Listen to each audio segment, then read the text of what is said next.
Well, thank you guys for allowing me to speak today. Let's see, I have a slideshow I created here, a PowerPoint, I should say. Oh, Carla put that in. I did not put that in. So. There's my website, jenniferforclerk.com. Oh, what happened there?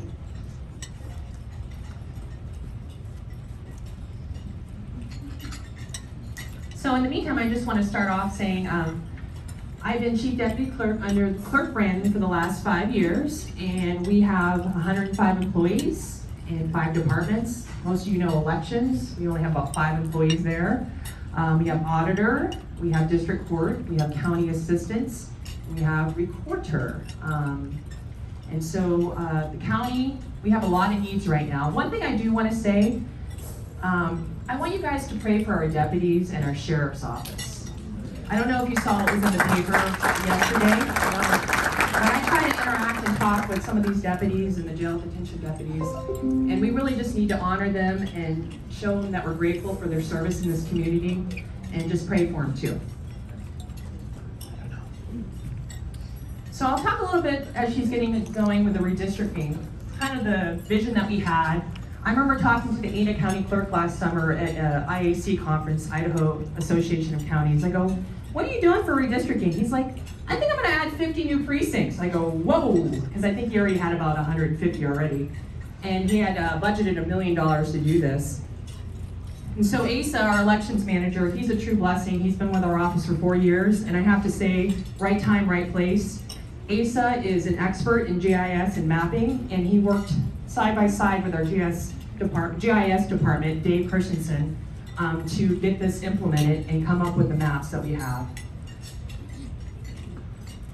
So, once the redistricting committee was done and it looks like they upheld the maps in the court, we had to proceed with drawing the precinct lines. So when we're drawing the precinct lines, these are the considerations we have to take. Precinct boundaries shall be visible, easily recognized physical features on the ground, including but not limited to streets, railroad tracks, roads, streams, and lakes.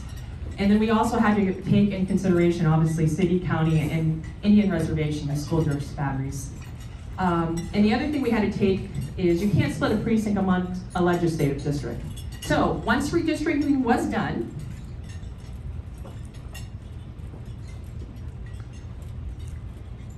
we got 4, I won't say new legislative districts, but things shifted. We initially had 3 legislative districts in Kootenai County, Legislative District 2, 3, and 4, and now we get to split one with 4 other counties, and that's Legislative District 2, and I'll go each district. I'm going to show you guys the maps and what precincts are involved in those. So Kootenai County, because we had so many areas with growth, we had some precincts there were 3 precincts that had over 3,000 registered voters, I think 8 or 9 over 2,000 registered voters. And then we had Legislative District 4 that had precincts, I think 8 precincts under 900 registered voters. So we tried to balance that out for the poll workers, the judges, and obviously people coming to the polls.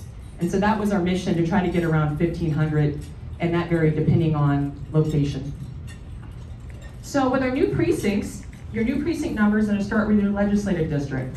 So if you're in Legislative District 2, it's going to be 201 to 208. If you're in Legislative District 3, 301 to 323. Legislative District 4, 401 to 420. And then Legislative District 5, 501 to 522. And I'll show you where to look that up on our lookup tool. So currently we have 103,815 registered voters.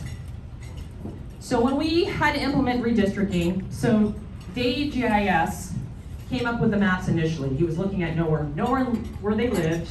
It was just essentially lines, streets, school districts, and then trying to balance a goal of about 1,500 registered voters, give or take. So when we presented this to the board, a few things that he presented for the goals was to create voter registration or voter precincts to effectively conduct elections. To achieve this target, the range was 1,300 to 1,700 registered voters per precinct we used. The number 1,500 is what we targeted for consideration.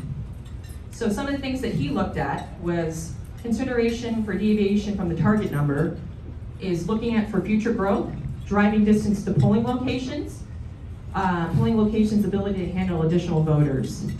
And then you had the guidelines of what I showed up there for Idaho Code 34-306. And then his vision was to make sure we plan for growth. So one of the reasons why we took the legislative district numbers, like 201, we used to have precincts 1 through 70. We knew we were going to grow, and so we didn't want to take, say, precinct 73 in Harrison, and then add a precinct up in Post Falls in 74. It didn't make any sense. So that's why we went with the legislative district number first. So what he obtained was how many registered voters per precinct. He used his maps. He looked at city limit boundaries, school district boundaries, current voter registrations, and area photos too, when he was taking this in consideration. And so we went before the board, I believe about a month and a half ago, presented it with ASA and GIS Dave Christensen, and they passed the new precincts from there. So, about, I guess 3 weeks now, we had the fun task of loading redistricting in our election system, which is run by the state.